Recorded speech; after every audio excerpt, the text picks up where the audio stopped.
नमस्कार मित्रों, आज हम उपस्थित हैं देवभूमि तीर्थराज प्रयाग के पवित्र क्षेत्र, वह भी पूज्य भद्रिकाश्रम पीठाधीश्वर अनंत श्री विभूषित पूज्यपाद जगतगुरु शंकराचार्य स्वामी अविमुक्तेश्वरानंद सरस्वती जी महाराज के दिव्य श्री चरणों के सानिध्य में जो आज आपने देखा, अभी जब भगवान श्री राम का प्राण प्रतिष्ठा महोत्सव चल रहा था, उस कार्यक्रम के दौरान सर्वाधिक चर्चा में रहे पूज्य स्वामी जी महाराज। विभिन्न विषयों को लेकर के मीडिया ने तमाम तरह से उन्हें दिखाया, विभिन्न रूपों में दिखाया उन्हें, और ऐसे पूज्य स्वामी जी महाराज का दर्शन प्राप्त करने के लिए आज मौनी अमावस्या के शुभ अवसर पर आप देख रहे हैं, सुबह से ही इतने लोगों का आस्था का जनसैलाब इनके चरणों का आशीर्वाद प्राप्त करने के लिए उमड़ा हुआ है।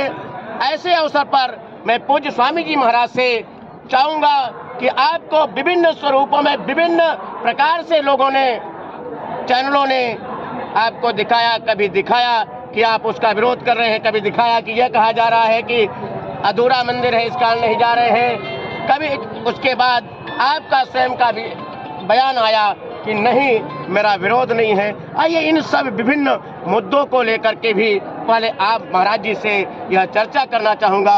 पूज्य स्वामी जी महाराज, ऐसा क्यों हुआ आखिर? देखिए, अभी तो इसका प्रसंग नहीं है, फिर भी आप पूछ रहे हैं, बताना चाहिए कि शास्त्र सम्मत बात कहना किसी का समर्थन और विरोध नहीं होता। धर्माचारी का काम है कि धर्म के बारे में आवश्यकता पड़ने पर जनता के सामने जो धर्मशास्त्र का पक्ष है उसको रखें। तो उसी धर्मशास्त्र के पक्ष को हमने इस समय जरूरत ही रखा, किसी के विरोध और समर्थन की दृष्टिकोण से नहीं। पूज्य स्वामी जी महाराज, जो श्री राम मंदिर का भव्य दिव्य एवं ऐतिहासिक प्राण प्रतिष्ठा महोत्सव संपन्न हुआ, सबको नहीं हुआ, और जिसे कुछ संतों ने यह भी कहा कि अधूरा वो प्राण प्रतिष्ठा महोत्सव रहा, इसके बारे में क्या आप कहना चाहेंगे? जो हमको कहना था विस्तार से हमने उस समय कह दिया।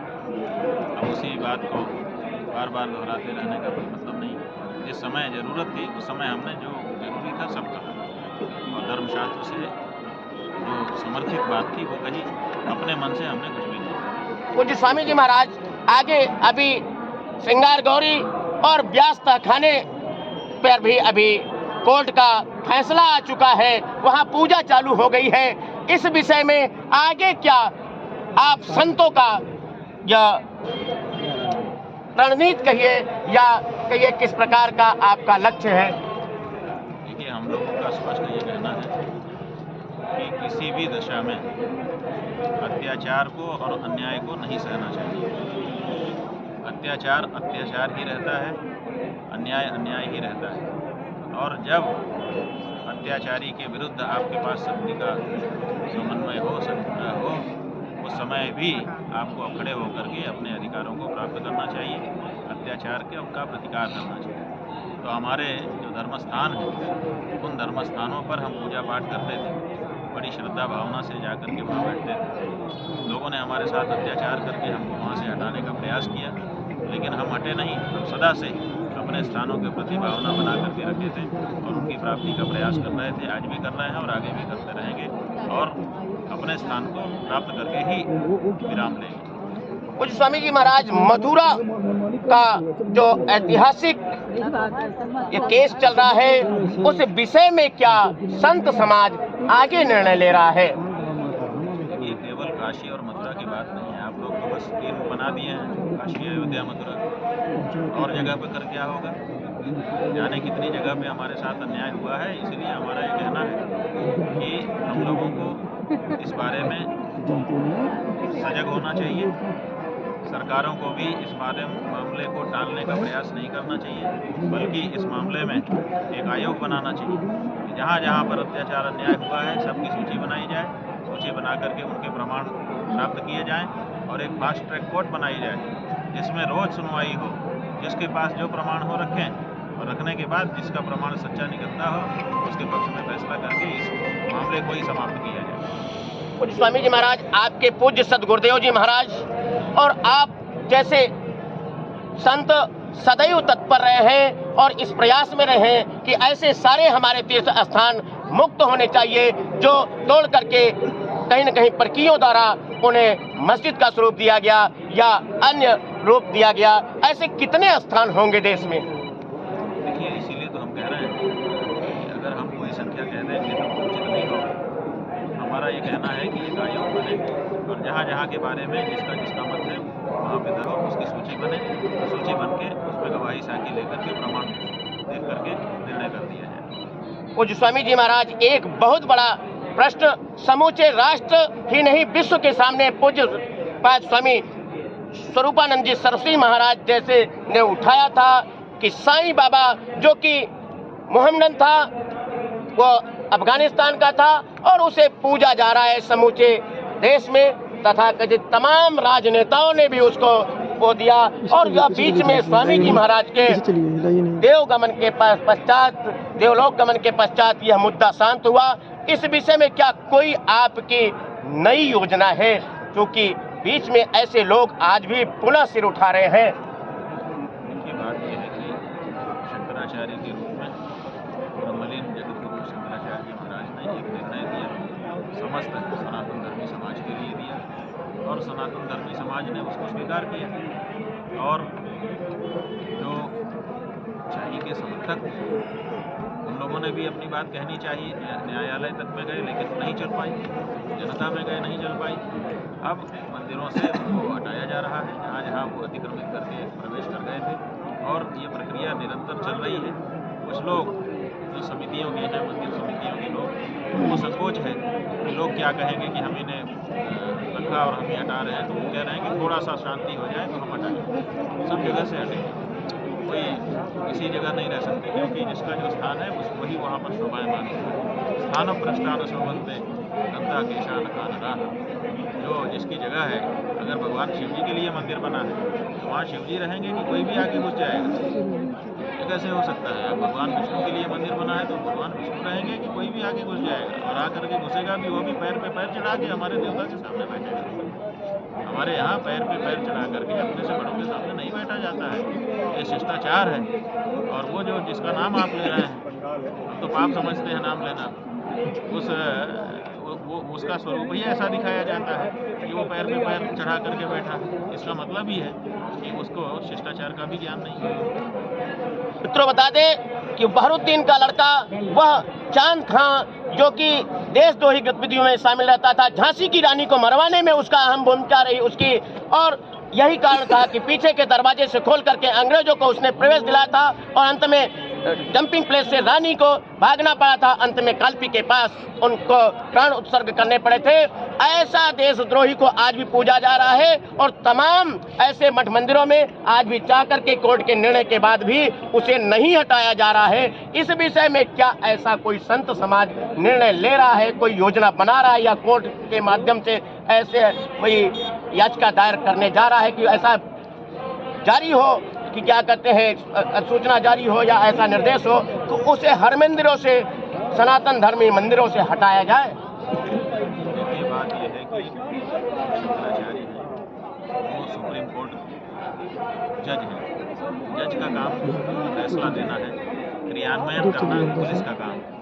तो अपने देश में संविधान के द्वारा निर्मित एक पुलिस बल है। अब धर्मशास्त्र के अनुसार निर्णय करके शंकराचार्यों ने बता दिया कि ये उचित नहीं है, चाहिए कि उसका क्रियान्वयन कर दिया जाए। अगर नहीं किया जाएगा तो आगे चल करके फिर क्रियान्वयन का बल भी शंकराचार्यों को निर्मित करना पड़ेगा, फिर धर्म सेना बनानी पड़ेगी। फिर आप कहेंगे कि आप ये क्यों कर रहे हैं, तब क्या होगा? कोर्ट ने भी यह निर्णय दिया है कि नहीं, वह क्या कहते हैं हिंदू नहीं था, मोहम्मदन था। ये सारी बातें सुप्रीम कोर्ट के द्वारा भी आ चुकी है। इसके बाद क्या ऐसा, क्योंकि आपके जैसे शंकराचार्यों के कुशल निर्देशन में समूचा राष्ट्र चल रहा है, समूचा सनातन चल रहा है, इसलिए क्या ऐसी योजना बना रहे हैं या कोर्ट में ऐसा कोई प्रोसेस अपना रहे हैं? ये हम प्रतीक्षा कर रहे हैं कि जो निर्णय धर्माचार्यों के द्वारा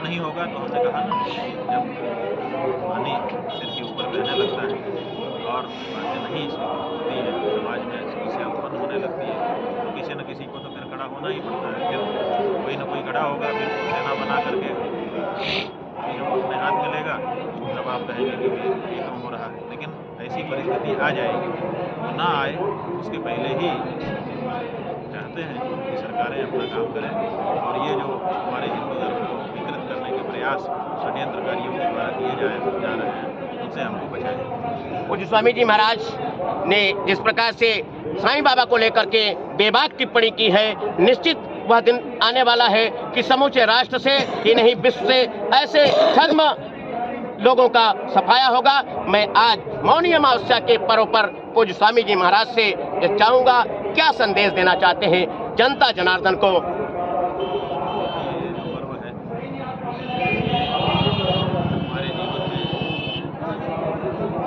परिवर्तन करने के लिए आता है। क्या परिवर्तन है? जब से भूल से चूक से किसी कारण से कभी दोष पाप हो जाता है, जब दोष पाप हो जाता है तो हमारा मन उद्विग्न हो जाता है, तो हम पर्व पर आकर के गंगा यमुना के संगम में डुबकी लगाते हैं। डुबकी लगा करके इस बात का अनुभव करते हैं कि अब हम परम पवित्र हो गए, हमारे सारे पाप धुल गए। हम यही संदेश देना चाहते हैं कि बिल्कुल सही है आपका सोचना, यहाँ आ जाना, यहाँ की वायु का शरीर से स्पर्श हो जाना, गंगा यमुना के संगम में डुबकी लगा लेना, ये बहुत पुण्य का कार्य है, पाप नष्ट हो गए। लेकिन यहाँ से लौटने के बाद अगर जो पाप आप करके आए थे धोने के लिए, उन्हीं पापों में आप फिर से लग जाते हैं, तो ये फिर गलत हो जाएगा। इसलिए यहाँ डुबकी लगा के निष्पाप हुए लोगों से हमारा यही कहना है कि अब आगे का जीवन पवित्र रखने का प्रयास करें। पूज्य स्वामी जी महाराज मौनी अमावस्या क्यों करते हैं इसे? देखिए, हमारे यहाँ मौन जो है वो संयम का पर्याय है। हम ये मानते हैं कि हमारा जो जीवन है वो संयमित होगा तब उसका उन्नयन होगा। अगर संयमित नहीं होगा तो फिर वो बिखर जाएगा। जैसे किसी वस्तु के पीछे अगर नियम न लगाए जाएं तो फिर वो मनमानेपन में चली जाती है, पशुता का जीवन हो जाता है। तो मौन का मतलब है संयम का जीवन। तो हमने बताया ना कि यहाँ पर स्नान करने के बाद फिर संयम का जीवन जीने की प्रेरणा मिलती है। तो मौन जो है वैसे तो वाणी के संयम को कहा जाता है, लेकिन हमारे यहाँ शरीर के स्तर पर, वाणी के स्तर पर और मन के स्तर पर, तीनों ही स्तर पर संयम रखने के लिए उपदेश दिए जाते हैं। और ये मौन शब्द से यहाँ पर तीनों का तात्पर्य है, मन, वाणी और कर्म हमारे संयमित हों, इसीलिए मौनी अमावस्या का स्नान। पूज्य स्वामी जी महाराज, इस प्रयाग क्षेत्र को द्वादश माधव की भूमि कहा गया है, यहाँ त्रिवेणी बस्ती है और तीर्थराज प्रयाग कहा गया। 3 क्वेश्चन आपसे निवेदन, क्यों ऐसा? हाँ, तो ठीक है ना।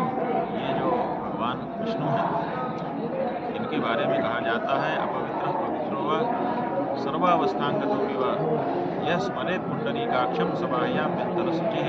पवित्र हो चाहे अपवित्र हो, जिस किसी भी दशा में जैसे ही भगवान पुंडरीकाक्ष का माने भगवान विष्णु का स्मरण व्यक्ति करता है, वैसे ही बाह्य और आभ्यंतर माने अंदर और बाहर से पवित्र हो जाता है।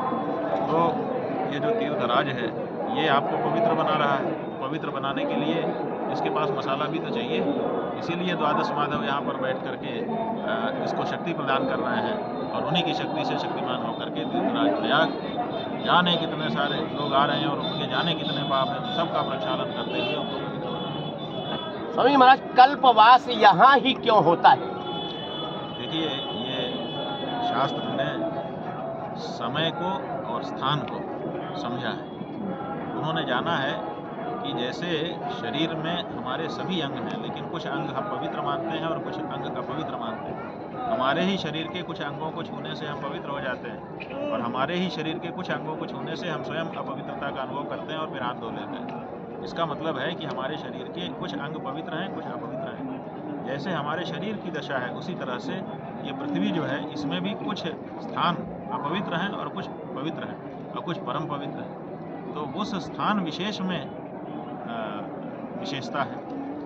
इसीलिए ये जो प्रयाग का क्षेत्र है और गंगा यमुना की धारा के सन्निकट का एक क्षेत्र जहाँ पर ये पर्व मनाया जा रहा है, ये स्थान की दृष्टि से और माघ का जो महीना है वो काल की दृष्टि से दोनों का की यहाँ पर युति हो रही है और ये दोनों ही परम पवित्र बन करके यहाँ पर पवित्रता के वातावरण का सर्जन कर रहे हैं। इसलिए यहाँ का एक क्षण भी बहुत मूल्यवान हो जाता है और माघ का एक महीना ब्रह्मा जी के एक दिन अर्थात एक कल्प के बराबर का हो जाता है।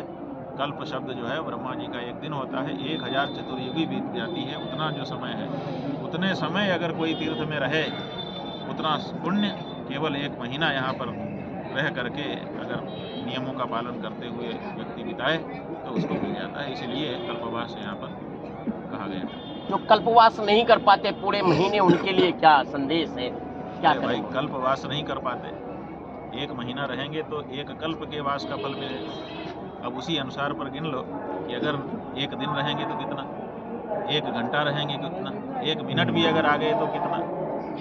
यहाँ एक महीने में 1000 चतुर्युगी की बात हो रही है, वहाँ पर यहाँ का एक मिनट भी माने कई हजार वर्ष के बराबर हो जाएगा। तो अगर यहाँ पर थोड़ी देर के लिए भी कोई आ गया तो उसको बहुत विशाल पुण्य राशि प्राप्त हो रही है।